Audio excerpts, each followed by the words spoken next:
Okay, hello to everyone. We are doing an interview with Mr. Terminator, one of the greatest players in the world. Thank you for the opportunity to speak with you. You're a really big star in Balkans, and you have a lot of fans here. So it's a great honor to have an interview with you. Thank you. We're in Bosnia and Herzegovina in VISOKO. This is the first matchroom tournament on Balkan. You won the first match 9-0, pretty easy. What are your first impressions about the place and the tournament and organization? And can you tell us a little bit more? I think first impression was that the passion's really high here. You know, I came into the club and right away pictures with people, and you can see that the people are very excited to have a big tournament. Finally, again, I think the last big international tournament we had here was the Euro Tour, about 10 years ago in Sarajevo. So it's nice to be back, and big club. A lot of people last night, Friday night. I'm glad they quit the smoke today. I'll tell you that. That was a good move for the You couldn't breathe. No, that's much better for the game, right? That's we've had those days, so I think Bosnia's making a good move in 3 months. I heard to cut the smoke in restaurants and stuff. So aside from that, just looking forward to the event. You know, it's on the matchroom calendar. That's great. It's on the schedule. Longoni's put an effort in to sponsor the event, so that's nice. I'm sponsored by Longoni. Are you your friend? No. No. Photo. Later. The interview. Yeah. Thank you. Longoni's joining the event. That's great. They're a very strong name. I've been with them for over 20 years. Incredibly enthusiastic, hardworking people that are great for sport. Pool, three cushion, you name it, Cinque Guerrilli in Italy. So I think all good moves for the game. Yeah, that was my third or fourth question about Longoni, but we can talk right now about that. So yeah, Longoni is making their way. They're making their way through pool scene right now. They were not active until like a couple of years ago, and it's a new name. Of course, old name. My first pool cue was Longoni, like 25 years ago. My father bought me a Longoni cue, and right now there are some big names that are sponsored by Longoni. So we would like to hear more about those guys, how they are, what are their plans, because you know it's pretty serious if they sponsor like tournaments like this. Yeah, I think Pierluigi Longoni, he wants to get some more exposure in the pool world. They're extremely big in three cushion. They have a ton of players there, like Dick Jaspers, Codron. You know, there's some big monster names, and they've put a lot of attention in three cushion over the years. And they also want to expand a little bit into pool. So we've also joined forces in my YouTube channel to get more exposure out there. They've had the Benelux Open in Holland and Belgium for years. That started over 10 years ago. Unfortunately, the pool in Rotterdam closed down, or that would be still going on. The last time was, I think, 5 years ago. So hopefully that's coming back. But they've made a really good move now with the Balkan Tour and sponsoring that for 4 events. So that's good. Yeah, that's right. Yeah, so I mean, they're a great brand, great people, and it's only great for the sport that they're getting more and more involved. Yeah. This is a big thing. We never had a tournament this size and with so many world-known players in the Balkans. You know, I'm free to say the biggest tournament ever. Besides from the Euro Tour. Besides from the Euro Tour. Yeah, that one Euro Tour. Exactly. That's right. So yeah, things are starting to happen, and that's great. So we wanted to talk a little bit about your results in your career, but we would need like a couple of days.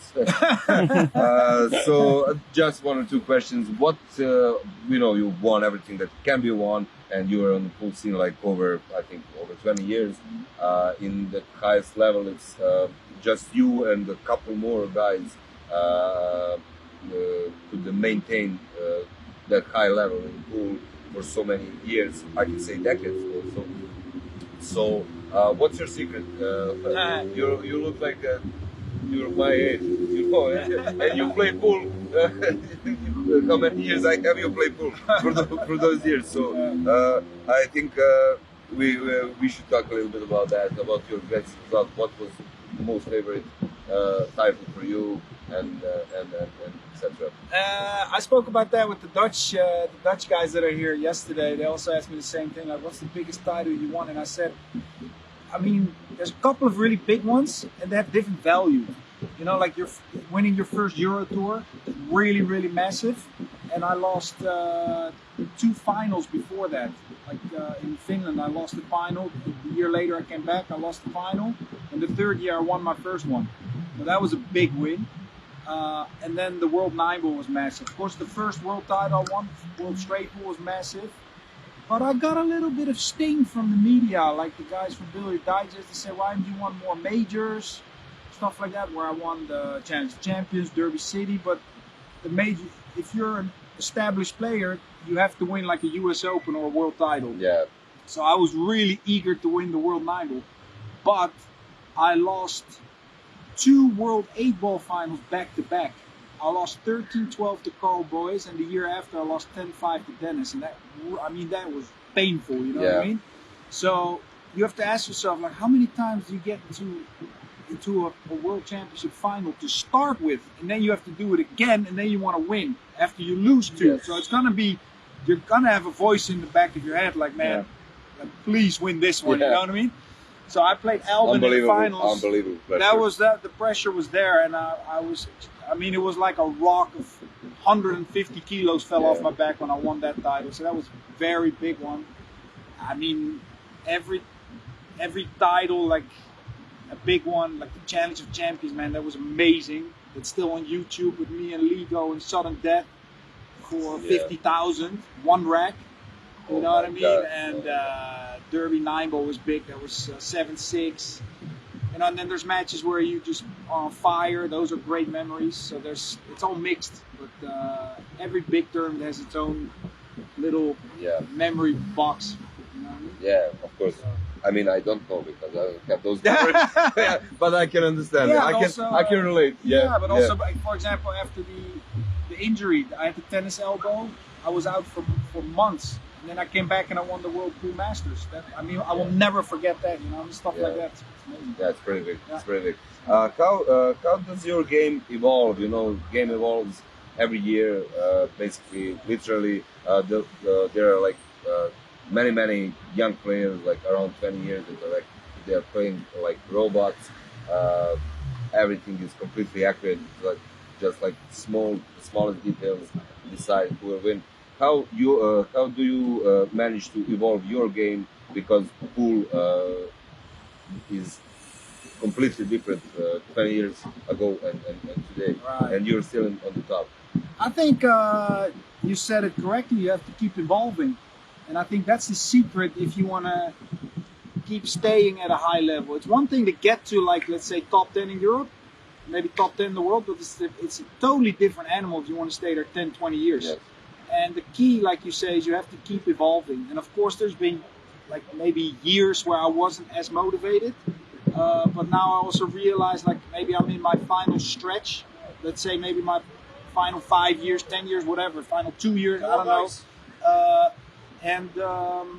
You know, I just realized, like, I have to take every event and make it special. If you get, let's say, from your 20s to your 30s, in my time, you're really trying to score, you're trying to get to that level, and then 30s to 40s trying to maintain that, and maybe 40s to 50s are the moments where you really want to take it all in, and you know, it might be something happens, or you know, it might be your last year, you never know, so you want to just keep building and keep working on things, and that's what I'm trying to do.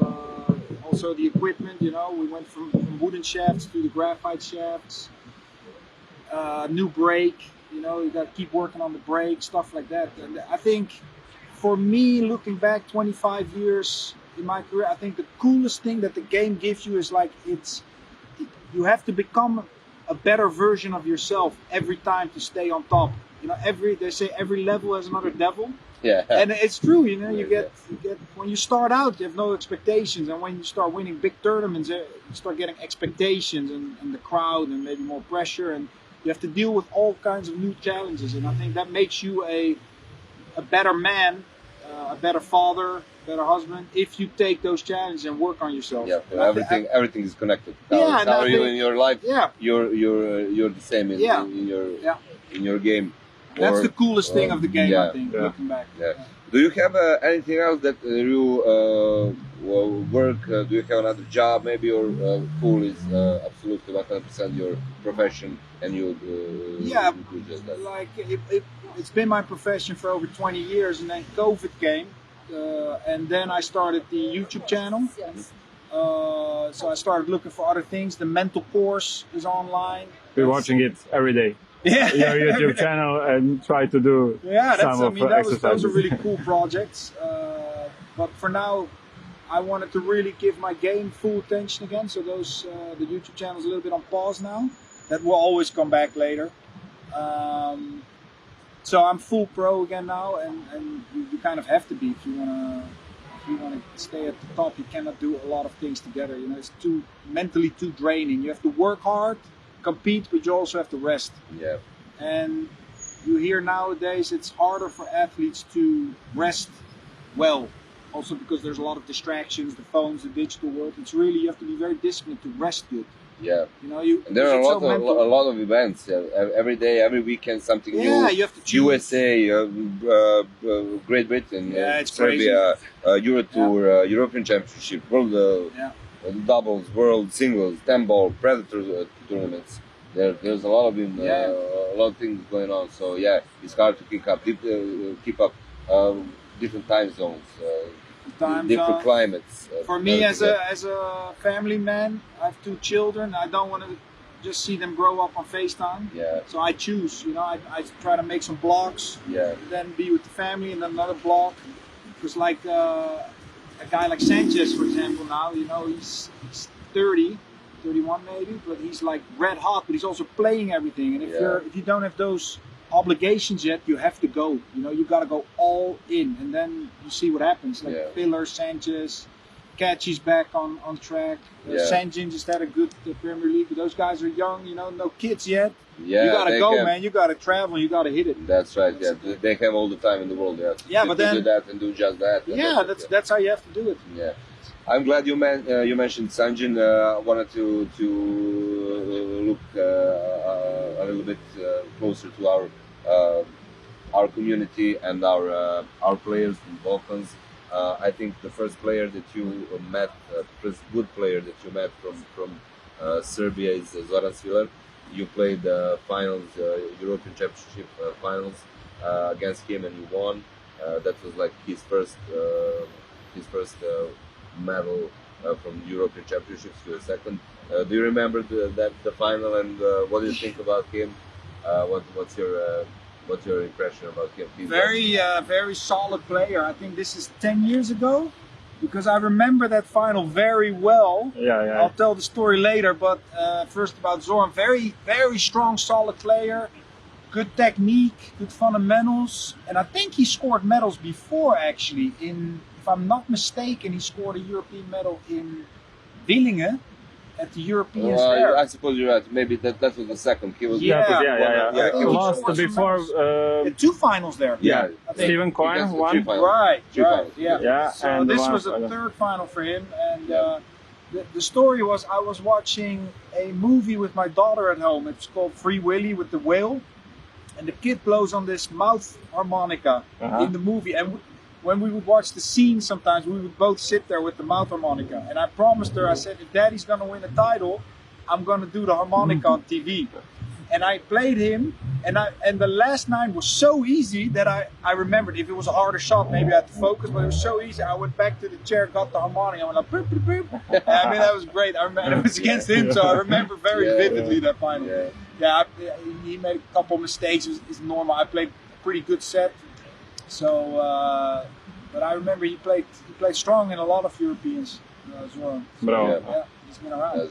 What's your opinion about Sanjin and Alex Petzel, the two young stars from the Balkans? Yeah, they're the young, flashy young guns, right? They got that swagger and the looks, and that's what they're doing. They're these young guys that are traveling. That's what they have to do, and both nice kids, you know. We spent some time now and then. You meet at the swimming pool and share. You know, Sanjin likes electronic music like me, like house music, so he shares some tracks and stuff. Alexa's a really nice kid, so they're good for the game, you know. Fit-looking guys, good for the ladies. So that's what the sport needs, right? Focused, we hope that one day we'll do it. You know, like they will achieve results as you. Because they have opportunity to do that. They're great players. Yeah, they're traveling around. We have a much more younger star here. Plays for Longoni too. Luka. Yeah. You know him. Yeah. What do you think? What's his path in pool world? You played with him on last Euro Tour, yes, on TV table. Yeah. And how tough is for him to play with you? Because he is only 14, maybe 15 now. To play with you on such a big event. From my side, I gotta beat him as hard as I can, man, because they're getting younger and better every time. Like Filler, I remember Filler when he was 13, 14, and you could already see like the technique and the flashiness and boom, boom, boom. And before you know it, they're 18 and they start beating you. So it's probably the same with Luka, you know, if he keeps at it. But like I say, you gotta keep traveling and play, then it goes quick. You know, and again, also him, he's got really nice fundamentals. That's a good start. You don't have to worry about technique anymore then. Like you can bring a player up, but if he has weak fundamentals, then he can only get to this point instead of to this point. That's right. But you look at these young guys and you think, yeah, they're, you know, technique is good. So then it's all about, you know, the mental game, discipline, perseverance, playing, because it's one thing to say like I want this and I want to be a champion, but you know if you're going that path, you're gonna get some hard knocks. You're gonna lose, man. You're gonna. And some they say you have to lose you have to be able to lose first before you start winning, because it's a hard road. And I've seen a lot of youngsters come and go. It's not for the faint-hearted. So if you have that inside, you know, that will and desire, then they will come out on top. And your mental game is your best weapon, I think. Like Novak Djokovic from our country, Serbia. Sorry? We are from Serbia and Novak Djokovic. I can compare him with you because of his mental. Yeah, everybody has their own strengths, right? And one of my strengths is like perseverance. You know, I don't quit, and discipline is pretty high. So, you know, other guys have incredible creativity, intuition, and these are my strengths. So, you know, if I lose, I'm gonna come back. That's right. That's always been. I think that's the answer for my last question. Nickname, the Terminator. That's from Matchroom. Really? What's the story? 2001. First, I had a nickname in the States in like '99 and 2000. There we go. It was. Not sure what's going on. Yeah. First, I had a nickname in the States. It was like Luke Skywalker or the Jedi Knight. That was pretty cool. And then in 2001, I played. I think it was 2001. I got to the quarterfinals at the World Championships in Cardiff, and I beat Efren, and I had a couple of TV matches, and I think Luke Richards nicknamed me the Terminator, and that was boom, that was it. Yeah, so it's probably because I'm intense when I compete, and and you look like Dolph Lundgren. Yeah. Which the Terminator isn't Dolph Lundgren, it's somebody else. Niels, thank you so much. Thank you so much for your time. We really appreciate it. We know you're in a car. You want to go to the restaurant. We really appreciate it. It's like a once in a lifetime opportunity. But we need to change that. We need to. You need to come to Serbia to see our club, to play a little bit of tournament, and to get to know each other a little bit better. Thank you. Appreciate it. You're a great guy, and we appreciate it. Thank you. Thank you. Good luck in the tournament. Thank you. We'll talk again when you win the tournament. Yeah, hopefully. Okay. Thank you so much. Thank you. Okay.